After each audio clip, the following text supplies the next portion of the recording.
budget shows how a $350,000 salary barely qualifies as middle class. This is from October 12th in Market Watch for some guy named Sean LeGlois. And I said in my live stream today, I had mentioned this article about a year and a half ago when I first saw it. I think it might have been the Wall Street Journal or New York Times or something like that. And a guy from the Financial Samurai vetted it with thousands of his readers, and he said it's true. I read this, let's just read it. I'm going to... Most Americans would probably have a hard time wrapping their heads around a $350,000 salary. In fact, government data cited by Sam Dogan of the Financial Samurai blog shows that some 95% of U.S. households don't pull in that much. The median household income in the U.S. is about $57,000. That's how you can tell it's a couple years old, because right now the median household income is about $63,000. With places like San Francisco, New York, showing median income for a family of $96,000 and $79,000 respectively. The thing is that this kind of income, while relatively huge, is barely enough, according to Dogan, for a family to lead a comfortable life in coastal counties, where almost half the nation's population calls home. All right, so let's just think about this for a second, my friends. That kind of income, I would even say probably less than 5% of the population makes that. And 50% of the U.S. lives in coastal counties. Less than 5% of the population makes that kind of income. And yet this guy's saying this kind of income is barely enough for a family to lead a comfortable life in coastal counties. How can that possibly be true? Do you not see that this is not true?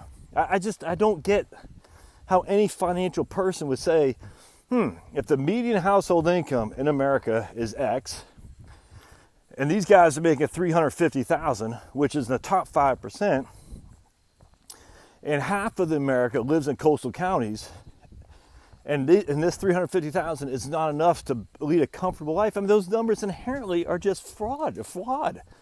All right.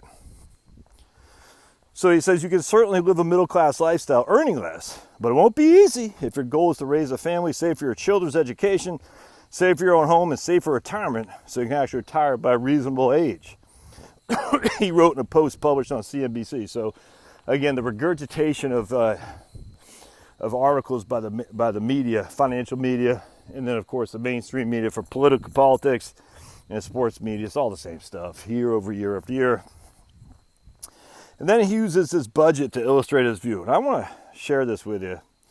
We got 401k contributions. These people are putting in $38,000 a year into a 401k. All right, so no one is going to sit there and say that's chump change. All right, so taxable income after 401k, $312. Taxable income after $24,000 standard deduction, $288. Tax bill 24%, so losing $92,000 in taxes. All right. Expenses: childcare, preschool, food for four, 529 plan. All right. That right there, childcare, $29,400. Preschool, $24,000. Food for four, $25,000, and then 529 plan, $12,000. All right, that's a lot of expenses that are going to go away by the time these people retire. All right, you got mortgage, they got property tax, property insurance, property maintenance, utilities. All right, so the mortgage is $4,000 a month, property taxes, $2,000 a month. Insurance is insurance is $1,500 a year. Maintenance is $300 a month. I don't know if that's HOA or maybe getting the lawn mowed or something like that. And utilities about $600 a month. They got life insurance, all right. They get health care, employer subsidized. Baby items, they pay $4,200 baby items. 3 weeks vacation per year, all right, it's $8,000 there. They got a car payment, car insurance, gas, mobile home, clothes for four, personal care products, charity. Well, first of all, I see them donate to UNICEF. Well, forget that right there, man. UNICEF, forget that. Student loans, husband paid off $50,000 at nothing. Okay, cool. So they got total expenses, $222,000. They have total income of $223,000 after taxes and 401k contributions. All right. And so they said they're only living positive cash flow of $1,400. All right. He said the numbers have been vetted by thousands of Financial Samurai readers who have raised face raising their families in expensive cities like San Francisco, Los Angeles, New York, Boston, Washington, D.C. As you can see, the annual cash flow ends up being only $1,456, which doesn't go very far for unexpected expenses. And they do. Along with making it stressful bill paying, this doesn't bode well for an early exit from a proverbial rat race.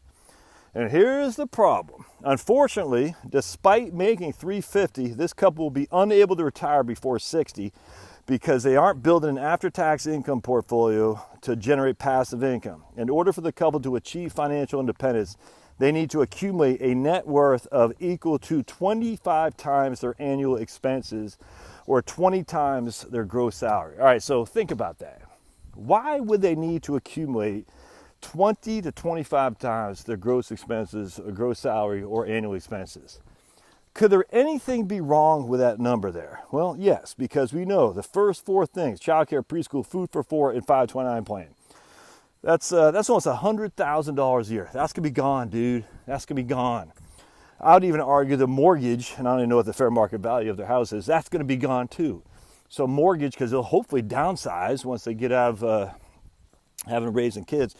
So that's $150,000 right there. Property tax will be declined. Another, we'll say $10,000. So you got 150. That's just the beginning of all the stuff that they're going to lose. They get rid of the life insurance, get rid of umbrella maybe. You know, at some point they'll go on Medicare. It'll still be $10,000 a year, so that will stay the same. Baby items, that's $4,000 go. Let's see. Clothes are $4,000. Old Navy, not Gucci, or whatever that means. All right, so you get it though. All that stuff's gonna go. Why would they need 20 times their expenses when more than half their expenses are gone? It's crazy. And on top of that, their taxes are gonna be reduced because they're not gonna make that kind of money. There's still $38,000 a year in a 401k over 15 years. There's some serious scratch. Dogan says that means the couple has to build between $5.5 and $7 million in net worth if their income expenses remain unchanged. Well, yeah, if their income expenses remain unchanged, do you not think that their expenses are going to go down? For the love of the good Lord, man.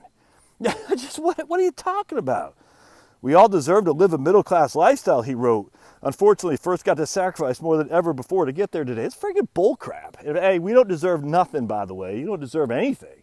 No one deserves to live a middle-class lifestyle. No one deserves to live poor. No one deserves to be rich. It's just what it is. But this is freaking insane. And I just sit there and think these poor people, and I read the article from them. It's like an Asian lady working on Wall Street, and I forgot what the husband did. But I remember I read the article, and I felt bad for them because they're just destitute. It's not destitute in terms of poverty, but just despondent. That's the right word. So Dogan says if the goal is to amass wealth and hit the FIRE goal, the couple needs to consider moving to a more affordable area, go to public school, limit vacations, get at home more often, and track it. So blah, blah, blah. Yeah, I could care less about that. The fact that this guy, I have no clue who this guy is. I don't want to know. It just pisses me off, not going to lie to you. Because I'm sitting there thinking, you are leading these people and anyone who reads this down a path of insanity because you're not putting your thinking cap on. You're not saying, hey, you're not going to need huge expenses later on than you do now. You're not going to. So do what you're doing. Squirrel away $38,000 in your 401k. You're probably getting a match of $15,000 or so. That's $50,000 a year into your 401k. After 10 years, you're going to have $500,000 in there. That's not even including growth. Your expenses after 10 years are going to drop like a brick in water. You're going to be just fine. Just infuriates me.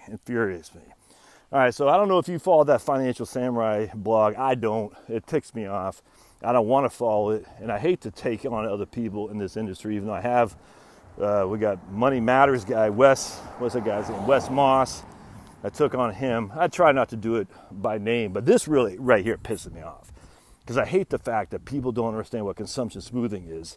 And if you're going to hold yourself out as a financial guru, well, freaking hold yourself out in knowing what is really going on. And I'm sorry I get mad, but this is why people can't stay in financial planning business and financial advisory.